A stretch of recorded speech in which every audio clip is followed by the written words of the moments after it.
नमस्कार, मेरा नाम रोहित कबीरा। ये पहला वीडियो यूट्यूब पर मेरा। अभी 22 तारीख को टेररिस्ट अटैक हुआ है पहलगाम में।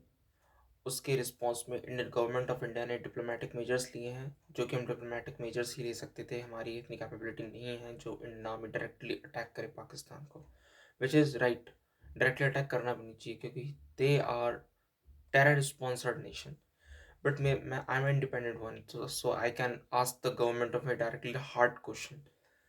हमारी कैपेबिलिटी है कि हम डायरेक्टली पाकिस्तान को अटैक कर सकें, और उसके रिवर्स में अगर चाइना या कोई दूसरी एजेंसी जैसे इंटरनल नक्सलाइट एंड मणिपुर में जो हो रहा है, अगर वहाँ से रिटेलिएशन हो तो हम उसको टैकल कर पाएँ।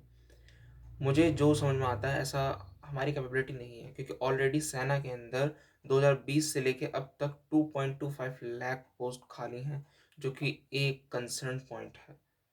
मेरे से ज़्यादा अंडरस्टैंडिंग वाले लोग भी इस चीज़ को क्वेश्चन कर रहे हैं। सेकेंडली, पॉलिसी मेकर्स पता नहीं, करप्शन ने एक्चुअली में दिक्कत पैदा कर रखी है हमारी डिफेंस में, हमारी सिक्योरिटी में। 1.45 billion dollar, sorry, 1.45 billion population के ऊपर 80 बिलियन डॉलर का बजट है, डिफेंस बजट। चाइना हमसे कहीं आगे है, यूएस हमसे कहीं आगे है। 1.45 बिलियन की पॉपुलेशन पे हम डबल डिजिट इकॉनमी नहीं है। हमारी इकॉनमी 3 से लेके 4.5 के बीच में लाई करती है। हम 5 ट्रिलियन इकॉनमी भी नहीं है। तो हमारा इकोनॉमिक साइज बहुत कम है, पॉपुलेशन बहुत ज़्यादा है, रिस्पॉन्सिबिलिटी बहुत ज़्यादा है हमारे पास। हमारी पॉलिसी मेकिंग में हमें चेंजेस करने होंगे। एक एमसीएफ के काउंसलर से लेके पार्लियामेंट में बैठने वाले एमपी तक सबको कॉल आउट कीजिए, बिकॉज करप्शन ने कंट्री का बेड़ा गर्क कर रखा है। ऐसी जाने गई हैं, फ्यूचर में भी जाएंगी, मैं लिख के दे रहा हूँ। अगर हमने आज से ही बहुत स्ट्रॉन्ग स्टेप लेने स्टार्ट नहीं किए, विच पहला स्टेप तो यही है कि करप्शन को ख़त्म करना होगा। करप्शन ख़त्म होगा, हमारे पास इकोनॉमिक बैलेंस बनेगा, फिर then we can produce high tech military weapons for the Indian arm forces. हमारे पास जहाज नहीं है इंडियन एयरफोर्स के पास में, इस बात को समझिए।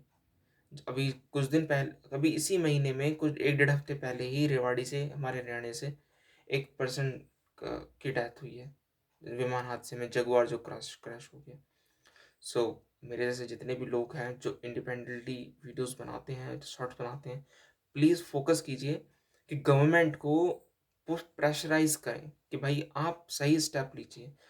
पहले तो करप्शन को काबू करिए। करप्शन काबू होगा तो चीज़ें सही अपने आप होने लगेंगी। करप्शन काबू नहीं होगा तो भाई आपके लिए तो आलीशान बंगले हैं, आलीशान कारें हैं, आलीशान समय। जो मेरी जैसी जनता है, जो मेरे जैसे लोग हैं, जो 10 से 12 हज़ार की नौकरी कर रहे हैं, उनकी जिंदगियां तबाह होती हैं। इनडायरेक्टली वी आर पे the high price of the that terrorist attack. Terrorist attack वहाँ हुआ है, उसके रिस्पॉन्स में गवर्नमेंट मेजर्स लेगी। उन मेजर्स को लेने के लिए बहुत सारा पैसा चाहिए होगा। इकॉनमी में पैसा चाहिए होगा तो महंगाई बढ़ेगी, इन्फ्लेशन रेट, मतलब चीज़ें इंटरकनेक्ट हो जाती हैं। हालांकि मेरी समझ में जो आया मैंने उसको आपके सामने रखा है। अगर कोई बहुत ज़्यादा इंटेलिजेंट पर्सन है, सो प्लीज़ गाइड मी अगर if I am wrong. Thank you so much for watching this. Please keep subscribe. Future में एक बेहतर वीडियो बनाएंगे, बेहतर चीज़ बनाएंगे। अब मैं तो आर्ट्स टीम्स का ही रह गया हूँ। Only I have an data that can share with you, raise an question. हमें टेक्निकल बनना होगा, हमें प्रोड्यूस करने होंगे, टेक्नोलॉजी प्रोड्यूस करनी होगी, टेक्नोलॉजी बनानी होगी, तभी हम अपने देश को सुरक्षित रख पाएंगे। सिविलाइजेशन वॉर अपनी जगह पे है, लॉयर्स बॉडी है हिंदू पक्षकारों की, वो लड़ रही है कोर्ट्स में। हमें टेक्निकली अपने आप को वैल्यूएबल बनाना है। So thank you so much once again, keep watching.